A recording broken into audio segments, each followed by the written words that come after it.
الله الرحمن الرحيم. الحمد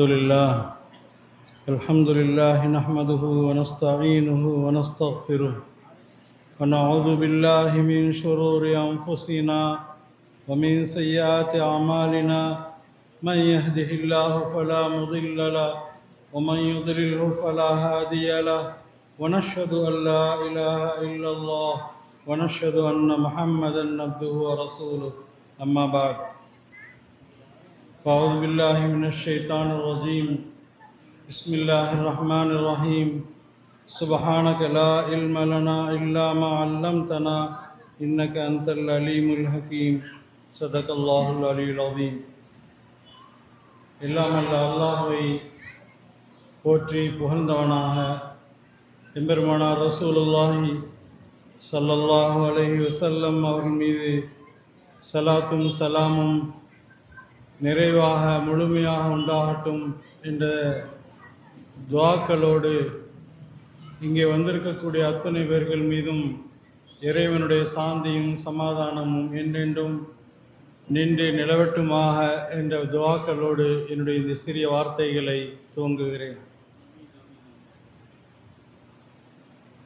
பெருமானார் ஸல்லல்லாஹு அலைஹி வஸல்லம் அவர்களுடைய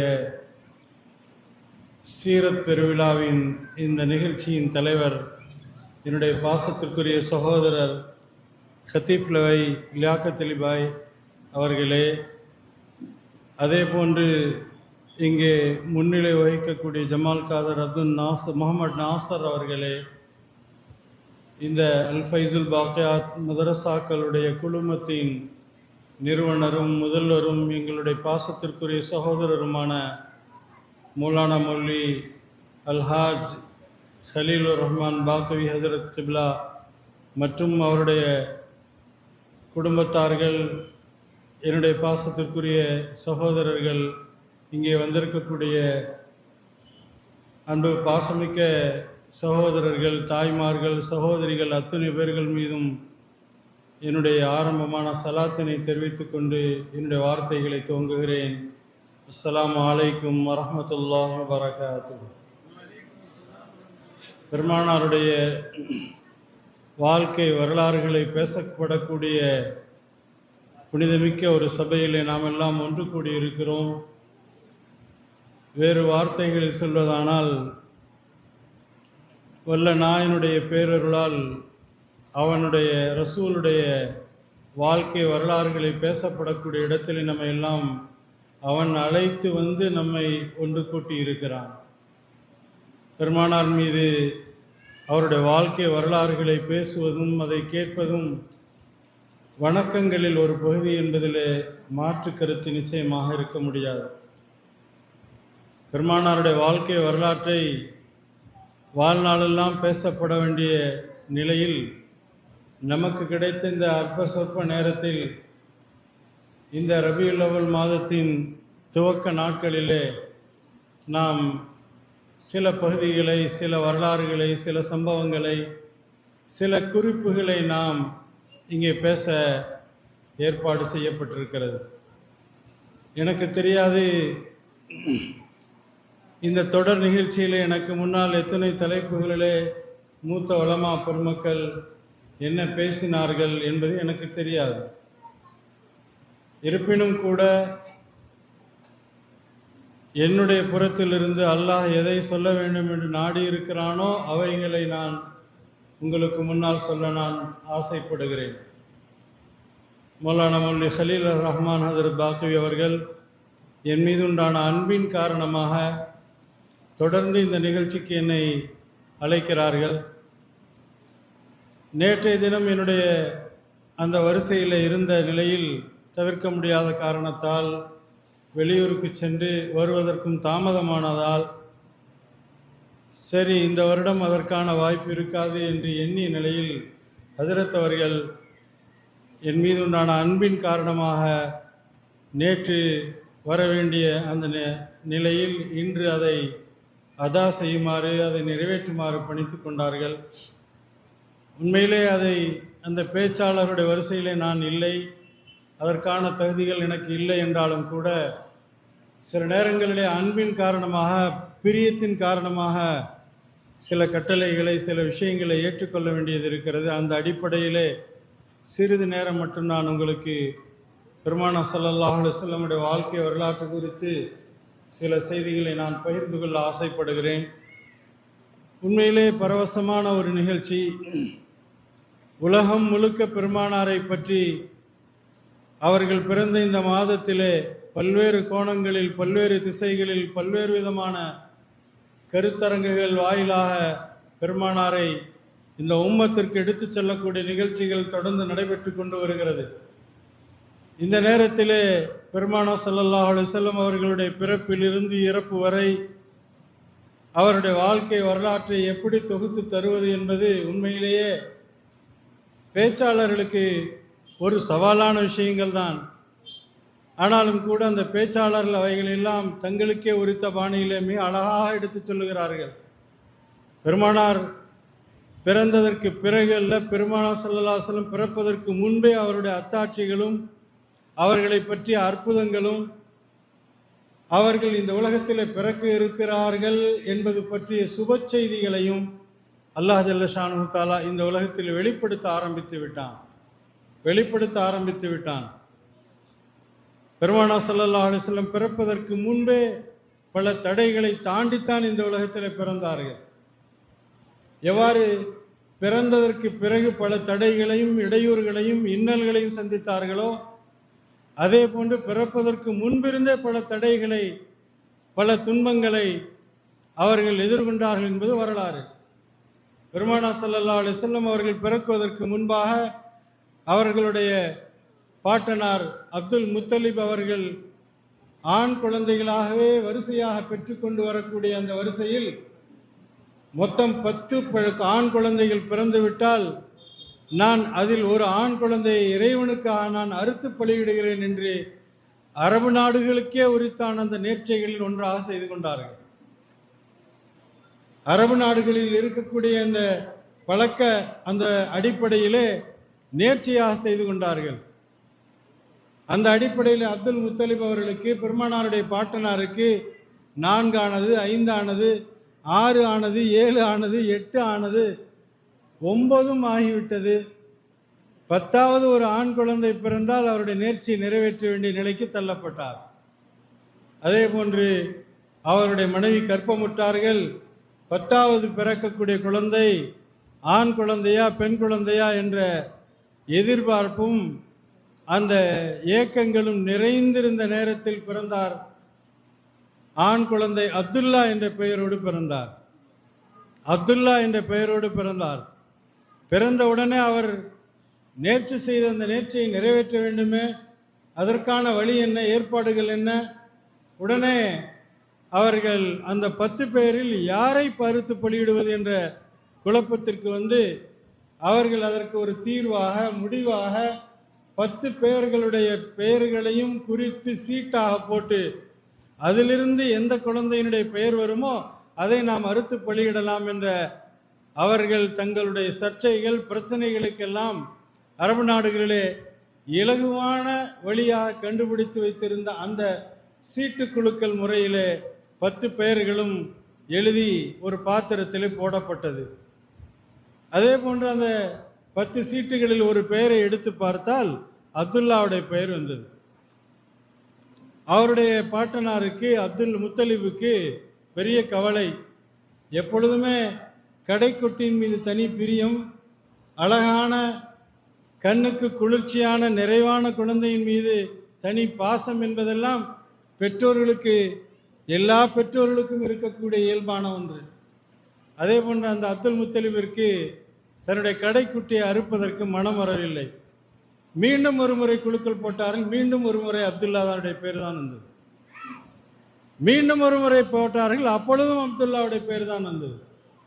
அங்கிருந்த சில மூத்த வயதில் இருக்கக்கூடியவர்கள் சொன்னார்கள், நாம் இப்படி செய்யலாம், 10 ஒட்டகங்களும் அப்துல்லாவுடைய பெயரும் போடலாம். 10 ஒட்டகங்கள் என்று ஒரு சீட்டும் அப்துல்லாவுடைய பெயரில் ஒரு சீட்டும் போடலாம். இதில் எந்த பெயர் வருகிறதோ அதை நிறைவேற்றலாம் என்று சொன்னார்கள். சரி என்று அந்த ஆலோசனைக்கு கட்டுப்பட்டு 10 ஒட்டகங்கள் அப்துல்லாவுடைய பெயர் மட்டும் 2 சீட்டுகள் மட்டும் போடப்பட்டன. மீண்டும் குலுக்கி எடுக்கப்பட்டால் அப்துல்லாவுடைய பெயர் வந்தது. மீண்டும் ஒருவர் சொன்னார் 10ஐ 20 ஆக்குங்கள் என்று சொன்னார். மீண்டும் அப்துல்லாவுடைய பெயர் வந்தது. இன்னொருவர் சொன்னார் 20ஐ 30 ஆக்குங்கள் என்று சொன்னார். 30 ஆக்கப்பட்டது, அப்துல்லாவுடைய பெயர் வந்தது. வரலாற்றிலே சொல்வார்கள், ஒட்டகங்களுடைய எண்ணிக்கையை 100 வரை கூட்டிவிட்டார்கள். 100 ஒட்டகங்கள் போடப்பட்டது, அப்துல்லாவுடைய பெயரும் போடப்பட்டது. அப்பொழுதும் அப்துல்லாவுடைய பெயர் தான் வந்தது. எத்தனை இடையூறுகள் பாருங்கள். அந்த அப்துல் முத்தலிபுக்கு அவருக்கு அறவே விருப்பமே கிடையாது. கடைசியா இன்னொரு முறை போட்டார்கள், 110 ஒட்டகங்கள் போட்டார்கள், அப்துல்லாவுடைய பெயரை போட்டார்கள். இப்பொழுது சீட் எடுக்கப்பட்டது, 110 ஒட்டகங்கள் என்ற பெயர் வந்தது, அப்துல்லாவுடைய பெயர் வரவில்லை. உடனே அவருக்கு ஆனந்தம் ஏற்பட்டது, குஷி ஏற்பட்டது. 110 ஒட்டகங்கள் வந்து விட்டது, நான் இறைவனுடைய பெயரிலே 200 ஒட்டகங்களை நான் அறுத்து பலியிடுகிறேன் என்று சொன்னார். 200 ஒட்டகங்களை அறுத்து பலியிட்டார். இதில் பல விஷயங்கள், அம்சங்கள் அடங்கி இருக்கிறது. நேர்ச்சை என்பது எப்படி செய்ய வேண்டும் என்பதற்கான வழிகாட்டுதல்கள் இருக்கிறது. நேர்ச்சை என்பது ஏழைகளுக்கும் வறியவர்களுக்கும் இல்லாதவர்களுக்கும் உபகாரம் செய்யக்கூடிய வகையில் உங்களுடைய நேர்ச்சைகள் இருக்க வேண்டும் என்பதை நாம் இங்கே பார்க்கிறோம். அந்த அடிப்படையில் 200 ஒட்டகங்களை அறுத்து அந்த மாமிசங்களை பங்கு வைப்பது என்று சொன்னால் எத்தனை குடும்பங்கள் அந்த இறைச்சியை வாங்கி சாப்பிட்டு எவ்வளவு குதூகலமாக இருந்திருப்பார்கள், சந்தோஷமாக இருப்பார்கள் என்பதை நாம் எண்ணி பார்க்கிறோம். இப்படி அப்துல்லா பெருமானாருடைய தந்தையாகிய அப்துல்லா பிறந்த நேரத்திலே ஒரு பெரிய சவாலை, சேலஞ்சை எதிர்கொண்டு பிறந்தார். அதன் பிறகு பெருமானா ஸல்லல்லாஹு அலைஹி வஸல்லம் அவர்கள் பிறந்தார்கள். பெருமானா ஸல்லல்லாஹு அலைஹி வஸல்லம் அவர்கள் 40 வயதிலே தீனுல் இஸ்லாம் என்ற உயர்ந்த மார்க்கத்தை உலகம் இதுவரை ஒரு கட்டமைப்போடு, ஒரு திட்டமிட்ட வழிமுறையில், ஒரு மார்க்கத்தை பின்பற்றக்கூடிய முறையிலே உலகத்தின் எந்த பகுதியிலும் இல்லாத நிலையிலே முதலாவதாக ஒரு கட்டமைப்பை உருவாக்கி, எல்லா விஷயங்களிலும் ஒரு சீர்திருத்த முறைகளை உருவாக்கி, இறைவனுக்கு ஏற்ற முறையிலே ஒரு மார்க்கத்தை உயிர்ப்பித்து கட்டமைத்தது அருமை நபி ஸல்லல்லாஹு அலைஹி வஸல்லம் அவர்கள் ஏற்படுத்தினார். அவருடைய சிறுபிராய வரலாற்றிலே அவர்கள் ஆடு மேய்த்து கொண்டிருந்தார்கள். முதலிலே அவர்களுடைய தந்தை வழி அந்த உறவினர்களோடு சேர்ந்து அபூ தாலிபுடைய ஆடுகளை மேய்த்து கொண்டிருந்தார். ஒன்றுவிட்ட சகோதரருடைய ஆடுகளை மேய்த்து கொண்டிருந்தார். பிறகு ஹலீமத்து சாதியா அவர்கள் சிறுபிராயத்தில் அவர்களை பால் குடிப்பாட்டுவதற்காக எடுத்து சென்றார்கள் என்ற வரலாறுகளை எல்லாம் பார்க்கிறோம். அப்படி ஹலீமத்து சாதியா மக்காவிலிருந்து தங்களுடைய ஒட்டகத்தை பெருமானா ஸல்லல்லாஹு அலைஹி வஸல்லம் அவர்களை அழைத்து சென்று தங்களுடைய வீட்டிலே வைத்து பால் குடிப்பாட்டு கொண்டு இருக்கிறார்கள். அவர்களோடு சேர்ந்து ஹலீமத்து சாதியாவுடைய குழந்தையும் முஹம்மது ஸல்லல்லாஹு அலைஹி வஸல்லம் அவர்களும் சேர்ந்து சின்ன குழந்தைகளாக ஆடு மேய்த்து கொண்டிருந்த நேரத்திலே ஹலீமத்து சாதியாவுடைய ஆடுகள், அந்த குழந்தையினுடைய ஆடுகள் எப்பொழுதும் போல் மேய்ந்து விட்டு வருகிறது. ஆனால் முஹம்மது ஸல்லல்லாஹு அலைஹி வஸல்லம் அவருடைய ஆடுகள் வழக்கத்திற்கு மாற்றமாக காலையில் இருந்து மேய்ந்து விட்டு வரும் பொழுது பால் நிரம்பிய மடுக்களோடு திரும்பி வருவதை அன்னை ஹலீமா பார்த்தார்கள். வழக்கத்திற்கு மாற்றமாக எல்லா நேரங்களிலும் மேயக்கூடிய அதே இடத்தில் தான் மேய்கிறது. ஆனால் முகம்மது மேய்க்கக்கூடிய அந்த ஆடுகள் மட்டும் எப்படி இருக்கிறது என்று சொன்னால், அந்த ஆடுகளுடைய மடுக்களின் அதிலே பால்கள் நிரம்பி இருப்பதை அவர்கள் பார்த்தார்கள். ஆச்சரியப்பட்டு போனார்கள். நம்முடைய பிள்ளை மேய்க்கக்கூடிய அந்த ஆடுகளிலே பால்கள் சுரக்கவில்லை, ஆனால் இந்த முகம்மது மேய்க்கக்கூடிய அந்த ஆடுகளிலே பால்கள் சுரந்து இருக்கிறது என்பதை அவர்கள் குறிப்பாக காணுகிறார்கள். வரலாற்று ஆசிரியர்கள் சொல்வார்கள், எப்படி ஒரு ஆட்டு மந்தையை பெருமானார் ஸல்லல்லாஹு அலைஹி வஸல்லம் அவர்கள் எடுத்து தன்னுடைய பொறுப்பிலே வைத்து மேய்க்கும் பொழுது அந்த ஆடுகளுக்கு பால் அல்லாஹுடைய புறத்திலிருந்து நிரம்ப இருந்ததோ, அதே போன்றுதான் முகம்மதுடைய தீனை யார் எடுத்துக்கொள்வார்களோ, முஹம்மது ஸல்லல்லாஹு அலைஹி வஸல்லம் அவர்கள் கொண்டு வந்த அந்த மார்க்கத்தை தன்னுடைய மார்க்கமாக ஏற்றுக்கொள்வார்களோ, நிச்சயமாக இந்த உலகத்திலே அவர்கள் வளமோடு வாழ்வார்கள், செழிப்போடு வாழ்வார்கள், மறு உலகிலே அல்லாஹ்வுடைய பொருத்தத்தோடு வாழ்வார்கள் என்று வரலாற்று ஆசிரியர்கள் குறிப்பிடுவார்கள். ஒரு ஆட்டு மந்தையிலே இவ்வளவு பெரிய மாற்றம் இருக்கிறது என்று சொன்னால், பெருமானார் ஸல்லல்லாஹு அலைஹி வஸல்லம் கொண்டு வந்த தீன் இருக்கிறதே, அது உயர்ந்த தீனாக இருக்கிறது. அந்த தீனை பின்பற்றக்கூடியவருடைய வாழ்க்கை நிச்சயம் ஒருபோதும் வறுமையோடு இருக்காது, பஞ்சத்தோடு இருக்காது, செழிப்போடு இருக்கும் என்று வரலாற்று ஆசிரியர்கள் சொல்வார்கள்.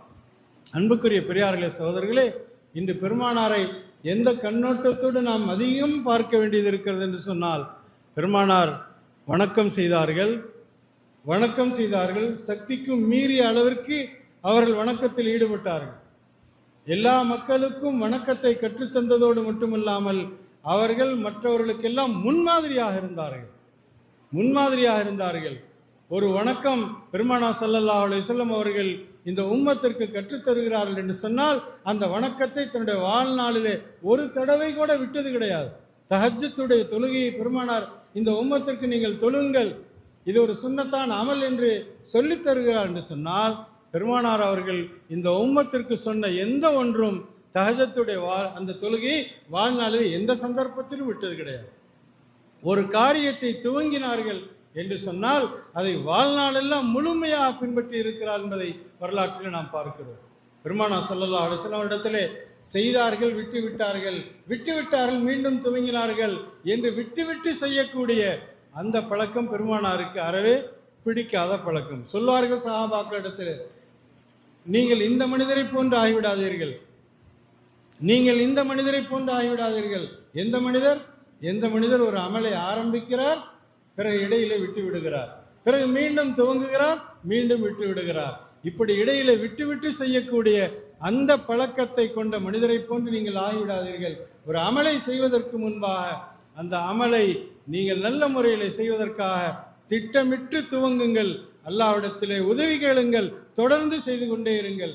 உங்களுடைய அமல் ஏற்றுக்கொள்ளப்பட்டது என்பதற்கான அடையாளம் என்ன? ஒரு அமல் தொடர்ந்து செய்யப்பட வேண்டும் என்பதுதான் ஏற்றுக்கொள்ளப்பட்டதற்கான அடையாளம்.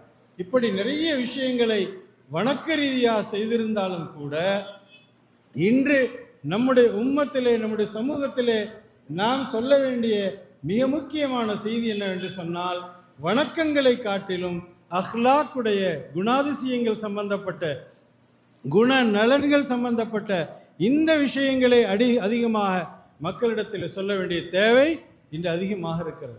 பெருமானார் ஸல்லல்லாஹு அலைஹி வஸல்லம் அவர்களை பொறுத்தவரை அவர்கள் என்ன குணத்தோடு இருந்தார்கள்? உலகத்தில் எதுவெல்லாம் நற்குணம் என்று இருக்குமோ அதுவெல்லாம் அவரிடத்தில் இருந்தது. இது என்றும் அது என்றும் குறிப்பிட்டு சொல்ல முடியாது. இந்த குணங்கள் இருந்தது, இந்த குணங்கள் இல்லை என்று கூற முடியாது. உலகத்தில் எதுவெல்லாம் நற்குணங்கள் என்று இருக்குமோ அந்த அனைத்து அத்துணை குணங்களையும் பெருமானார் ஸல்லல்லாஹு அலைஹி வஸல்லம் ஒருங்கே பெற்றதனால்தான் அல்லாஹ் சொன்னான், இன்னக லஅலா குல்கின் அதீம், நீங்கள் மகத்தான நற்குணங்களிலே இருக்கிறீர்கள் என்று சொன்னார். பெருமானார் ஸல்லல்லாஹு அலைஹி வஸல்லம் அவரிடத்திலே பணிவு இருந்தது என்று சொன்னார்கள். ஒரு சஹாபி வந்தார். சஹாபி வந்து விட்டு சொன்னார், நீங்கள் மனித படைப்புகளெல்லாம் மிகச்சிறந்த படைப்பு என்று சொன்னார். உடனே நபி ஸல்லல்லாஹு அலைஹி வஸல்லம் அவர்கள் பணிவோடு அதற்கு பதில் இப்படி சொன்னார்கள், வதாக்க இப்ராஹிம், அந்த சிறப்பும் அந்த அடைமொழியும் என்னை விட பொருத்தமானவர் இப்ராஹிம் அலைஹிஸ்ஸலாம் என்று சொன்னார். மனித படைப்புகளெல்லாம் மிகச்சிறந்தவர்கள் பெருமானார் ஸல்லல்லாஹு அலைஹி வஸல்லம் அவர்கள் தான். அவர்களுக்குத்தான் அந்த பெயர் பொருந்தும். அவர்களை விட சிறந்தவர்கள் யாரும் இல்லை. ஆனால் பணிவின் காரணமாக சொன்னார்கள் வதாக்க இப்ராஹிம், அது இப்ராஹிம் அலைஹிஸ்ஸலாம் அவர்களுக்கு குறித்த. இன்னொரு தோழர் வந்தார், பனு ஆமிர் கூட்டத்தை சார்ந்தவர். அசலிலே அவர் பனு ஆமிர் கூட்டத்தை சார்ந்தவர். அவர் வந்து பெருமானாரிடத்தில் சொன்னார், நான் பனு ஆமிர் கூட்டத்திலிருந்து வருகிறேன், அல்லாஹ்வின் தூதர் அவர்களே, நீங்கள் தான் எங்கள் கூட்டத்திற்கும் தலைவர் என்று சொன்னார். உடனே நபி ஸல்லல்லாஹு அலைஹி வஸல்லம் அவர்கள் சொன்னார்கள், தலைவர் அல்லாஹ் என்று சொன்னார்கள், நான் தலைவர் அல்ல. உடனே அந்த தோழர் சொன்னார், அல்லாஹ்வின் தூதர் அவர்களே, எங்களுடைய பனி ஆமிர் கூட்டத்தாருக்கு தலைவர் இல்லாவிட்டால் நீங்கள் தான் எங்களுக்கு பொறுப்புதாரி, வழிகாட்டி என்று சொன்னார்கள். மீண்டும் சொன்னார்கள். நபி ஸல்லல்லாஹு அலைஹி வஸல்லம் அவர்கள் அதற்கும் பதில் சொன்னார்கள், அதை விட கொஞ்சம் கீழே ஒரு பொறுப்பு இருந்தால் கொடுப்பான்னு நான் ஏற்றுக்கிறேன்னு சொன்னாங்க. அதை விட கொஞ்சம் கீழே உள்ள பொறுப்பு கொடுத்தா கொடுங்கன்னு சொன்னாங்க. இன்னைக்கு தலைவர் அப்படின்னு சொல்லாட்டி இன்னைக்கு நமக்கு கோபம் வந்துடும். தலைவர் என்று அரசியல் ரீதியாக, பல்வேறு விதமான அமைப்புகள் ரீதியாக இருக்கக்கூடிய நபர்களுக்கு, வாங்க தலைவரே, உட்காங்க தலைவரே, எப்பங்க வந்த தலைவரே, சாப்பிட்டீங்களா தலைவரே, எங்கெங்க பார்க்கவே முடியலையே தலைவரே, மூச்சுக்கு 300 தடவை அவர்களை தலைவர் என்று சொல்ல வேண்டிய ஒரு காலகட்டத்தில் இருக்கிறோம். ஆனால் உண்மையில் தலைவர் என்று சொல்லப்படுவதற்கான முழு தகுதியும் அகராதியும் கொண்டவர்கள் அருமை நபி ஸல்லல்லாஹு அலைஹி வஸல்லம் அவர்கள். ஆனால் அவர்கள் அல்லாஹ் தான் தலைவர் என்று சொன்னாராம். நான் அதற்குரியவன் அல்ல என்று. இப்படி பெருமானார் ஸல்லல்லாஹு அலைஹி வஸல்லம் இடத்திலே அவருடைய குணாதிசயங்களை பார்த்தால் பணிவுகளாக இருந்தார்கள். அதே போன்று பெருமானாரிடத்தில் எந்த விருந்தாளிகள் வந்தாலும் சரி, அவர்கள் முஸ்லீமாக இருந்தாலும் சரி, முஸ்லீம் அல்லாதவர்களா யார் வந்தாலும் சரி, அவர்களுக்கு தங்களுடைய முழு விதமான உபசரிப்பை செய்யக்கூடியவர்களா பெருமானார் ஸல்லல்லாஹு அலைஹி வஸல்லம். எல்லா விதமான உபசரிப்பும். யூதர் கூட வந்திருக்கிறார்கள். பெருமானாருக்கும் அறவே பிடிக்காத எதிரிகளாக இருக்கக்கூடிய யூதர்கள் கூட பெருமானாருடைய வீட்டிற்கு விருந்தாளிகளாக வந்திருக்கிறார்கள். அப்படித்தான் ஒரு நாள் யூதன் வந்தான், இரவு நேரத்திலே வந்தான். அவன் வழிப்போக்கனாக இருந்தான். பெருமானார் அவனை அழைத்து வந்து தன்னுடைய வீட்டிலே ஒரு அறையிலே தங்க வைத்து விட்டார்கள். அந்த யூதன் தங்கியிருந்தான். உண்மையிலே இஸ்லாத்துடைய, முஸ்லிம்களுடைய, குறிப்பாக முகம்மதுடைய எதிரியாக இருக்கக்கூடியவன். அவன் வந்து இரவு தங்கியிருந்தான்.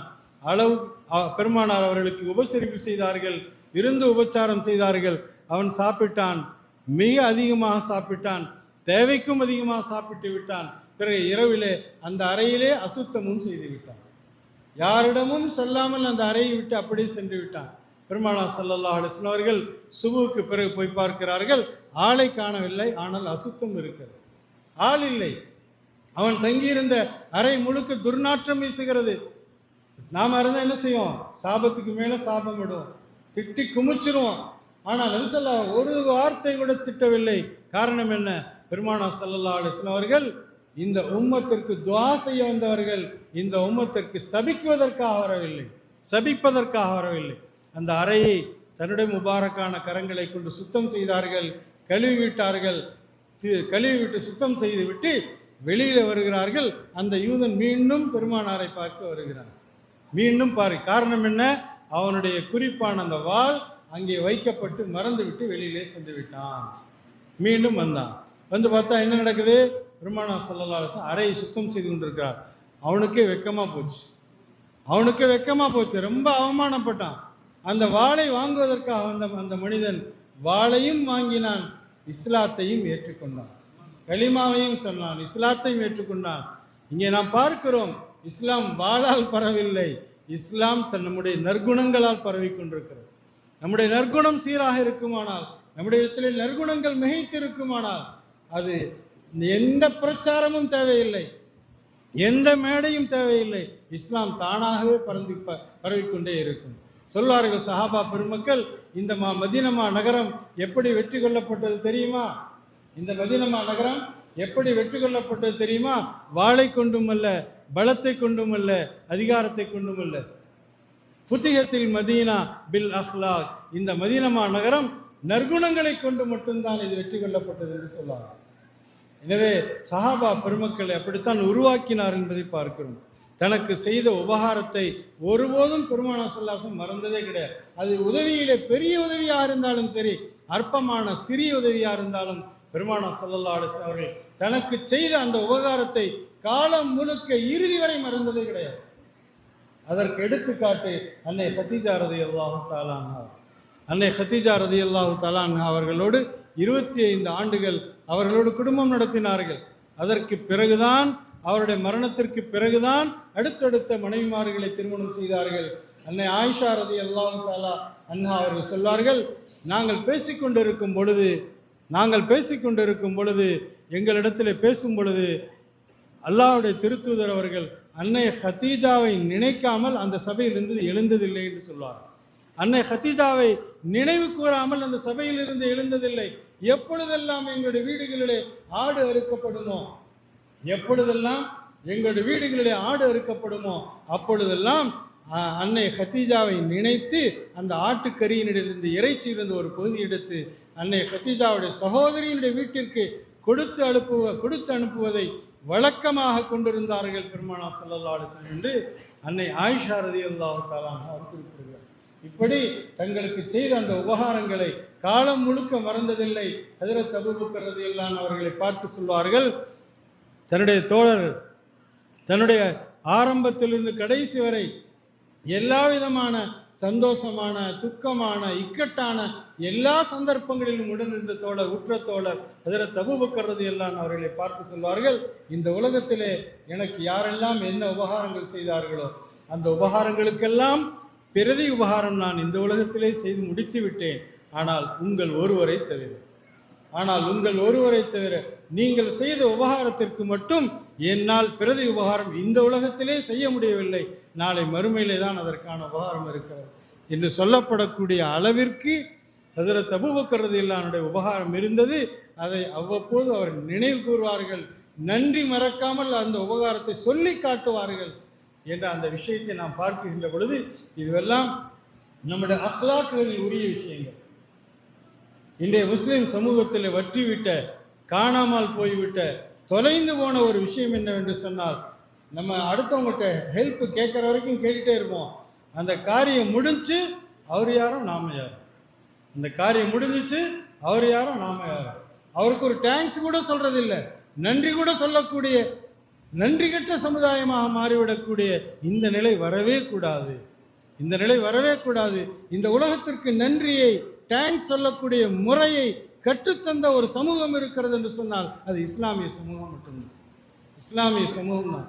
ஆனால் அது இன்னும் மேற்கத்தியவர்கள் பின்பற்றி கொண்டிருக்கிறார். அது இஸ்லாமிக் கல்ச்சரல் என்பது மாறி வெஸ்டர்ன் கல்ச்சராக மாறிவிட்டது. ஹஜ்ரத் மௌலானா ஜுல்ஃபிகார் அஹ்மத் சாப் ஒரு முறை தங்களுடைய மல்ஃபூசாத்தில் எழுதியிருக்கிறார்கள், ஒரு முறை விமானத்தில் நீண்ட பயணம் செய்து கொண்டிருக்கும் பொழுது அவர்கள் அமர்ந்து குர்ஆன் ஓதி கொண்டிருக்கிறார்கள். அருகிலே ஒரு மாடல் கேர்ள், அதாவது ஆங்கில அந்த ஆடை அணிந்திருக்கக்கூடிய அந்த ஒரு பெண் தன்னுடைய குழந்தைக்கு உணவு ஊட்டி கொண்டிருந்தாள். தன்னுடைய கை குழந்தைக்கு உணவு ஊட்டி கொண்டிருந்தாள். விமான பயணத்திலே ஒரு கவலம் ஊட்டுவது டெல் தேங்க்ஸ் சொல்லுமா அப்படின்னு சொல்லி கொடுக்கலாம். யார்? அம்மா அந்த குழந்தைக்கு. ஒரு கவலம் ஊட்டுவது டெல் தேங்க்ஸ். இப்படி ஒவ்வொரு கவலம் ஊட்டும் பொழுதும் எனக்கு நன்றி சொல்லு என்று ஒவ்வொரு கவலத்தின் பொழுதும் அவர்கள் அந்த குழந்தைக்கு, பச்சிளங்குழந்தைக்கு ஒன்றுமே நன்றி என்றாலும் என்னவென்று தெரியாத அந்த குழந்தைக்கு நன்றி சொல்வதை கற்றுத்தருகிறார் ஹஜ்ரத் மௌலானா ஜுல்ஃபிகார் அஹ்மத் சாப் அவர்கள். தன்னுடைய அந்த மல்ஃபூசாத்தில் எழுதுகிறார்கள், அந்த தாய் தன்னுடைய குழந்தைக்கு, கை குழந்தைக்கு அந்த ஒரு தடவை உணவு ஊட்டிய நேரத்தில் 21 முறை டெல் தேங்க்ஸ் என்று சொன்னது, அந்த குழந்தையும் தேங்க்ஸ் என்று சொன்னது 21 முறை. சகோதரர்களே, இந்த பழக்கம் இஸ்லாமிய பழக்கம், இஸ்லாமிய கலாச்சாரம், இஸ்லாமிய பண்பாடு. இந்த பழக்கம் இந்த இஸ்லாமியரிடமிருந்து விடைபெற்று சென்று விட்டது. இதைத்தான் நான் இங்கே நினைவு கூற விரும்புகிறேன். நமக்கு யார் உபகாரம் செய்கிறார்களோ அது உபகாரத்தில் சிறியதாக இருக்கலாம், பெரியதாக இருக்கலாம்.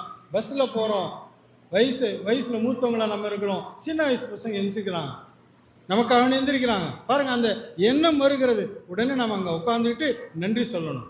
எந்திரிச்சு வெளியே வர்றப்போ திரும்ப அவங்களுக்கு தோளில் கட்டி நன்றி சொல்லணும். தேங்க்ஸுப்பா, ரொம்ப நல்லது அப்படின்னு சொல்லிட்டு அவரை பாராட்டி அவருக்கு நன்றி சொல்லக்கூடிய அந்த பழக்க வழக்கம் இருக்கிறது. இஸ்லாம் கற்றுத்தரக்கூடிய, குறிப்பாக பெருமானார் ஸல்லல்லாஹு அலைஹி வஸல்லம் அவர்கள் கற்றுத்தந்த உயர்ந்த நற்குணங்களாக இருக்கிறது. எந்த சமூகம் நன்றி சொல்லுமோ அவர்களுக்கு அல்லாஹ் இந்த உலகத்தினுடைய எல்லா நேமத்துகளையும் வளங்களையும் மென்மேலும் கூட்டுகிறான் என்பதை குர்ஆனுடைய வசனத்தின் மூலமாக பார்க்கிறோம். எல்லாம் அல்ல அல்லாஹ் ஜல்ல ஷானு தஆலா இந்த சீரத்து நபவி, பெருமானார் ஸல்லல்லாஹு அலைஹி வஸல்லம் உடைய வாழ்க்கை வரலாற்று இந்த நிகழ்ச்சியின் மூலமாக நம்முடைய வாழ்க்கையிலே பெருமானாருடைய அந்த நற்பண்புகளை, உயர்ந்த அந்த குணங்களை நம்முடைய வாழ்க்கையில் பின்பற்றுவதற்கு அல்லாஹ் தௌஃபீக் செய்வானாக என்று துஆ செய்தவனாக ஹஜ்ரத் அவர்களுக்கு மனமார்ந்த நன்றியை, அவர்களுக்கு மட்டுமல்ல அவருடைய குடும்பத்தார்கள், அவருடைய எல்லா பிள்ளைகள், அவருடைய மருமக்கமார்கள் பிள்ளைகள் அத்தனை பேர்களுக்கும் நான் என்னுடைய மனமார்ந்த நன்றியை தெரிவித்துக் கொண்டு என்னுடைய இந்த சிறிய வார்த்தைகளை நிறைவு செய்கிறேன். ஆஹிரு தஅவானா அல்ஹம்துலில்லாஹி ரப்பில் ஆலமீன். அஸ்ஸலாமு அலைக்கும் வரஹ்மத்துல்லாஹி வபரகாத்துஹு.